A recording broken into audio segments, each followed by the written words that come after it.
Peace and love, brothers and sisters within the Kingdom of England, Empire of Albion. As I, Archbishop Belmont from the illustrious Noble House of Belmont.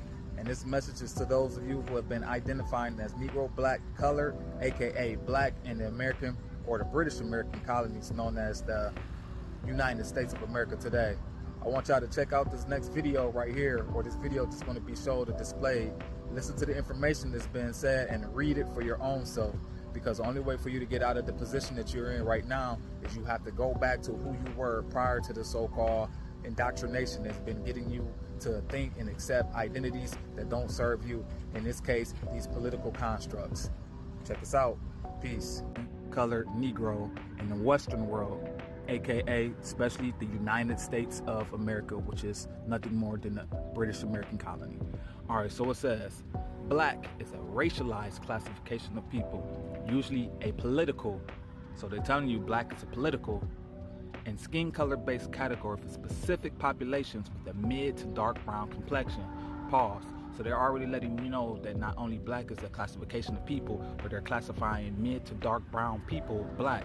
And for those of you who have common sense, know that Black is the absence of light and therefore it's total darkness. You show me one individual out here whose skin is the color of coal, which is black, or charcoal. No one. All right. So that's part of the psychology that you have to understand that's been played against you, a psyche. You know, it's a game, mental game. Let's continue. Not all people considered Black have dark skin. In certain countries, often in socially based systems of racial classification in the Western world, the term Black is used to describe persons who are perceived as dark-skinned compared to other populations. Pause. So like they're telling you, like, you don't even have to have so-called dark skin for them to classify you as Black, which is what? It's a political, racialized classification of people. Let's continue.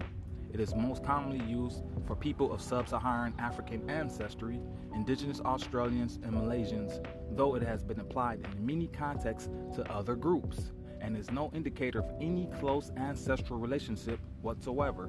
Pause. So they're saying just being called Black does not even tie you to an ancestral relationship to specific other so-called groups who have maybe been classified as so-called Black.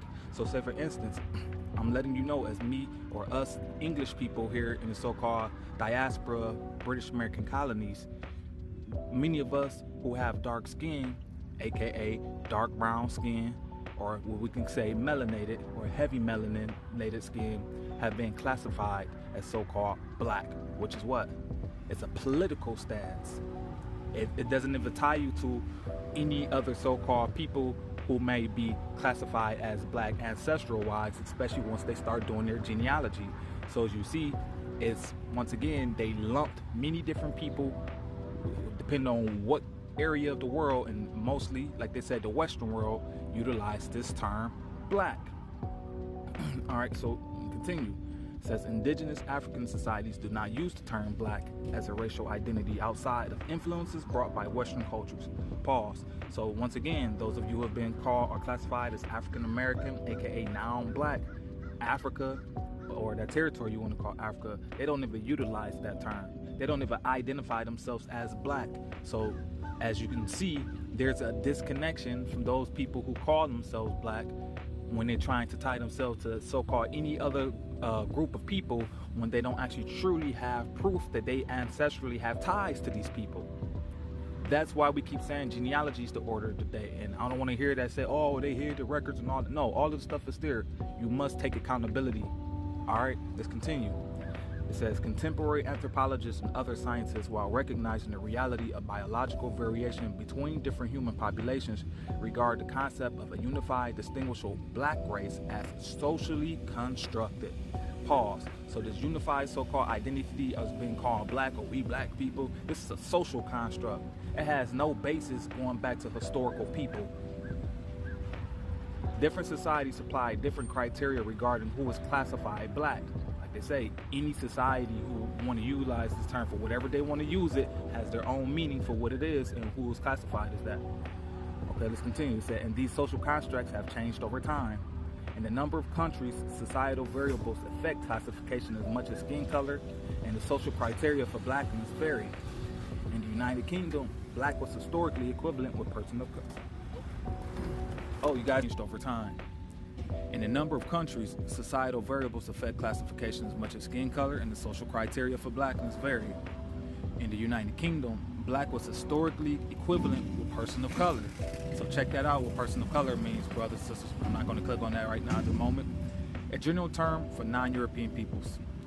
While the term person of color is commonly used and accepted in the United States, the near-sounding term colored person is considered highly offensive, except in South Africa, where it is a descriptor for a person of mixed race.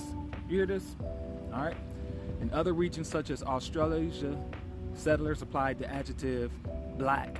So they're telling you black is an adjective. Brothers and sisters who constantly keep identifying as it, but it's an adjective that deals with a social construct, a political social construct.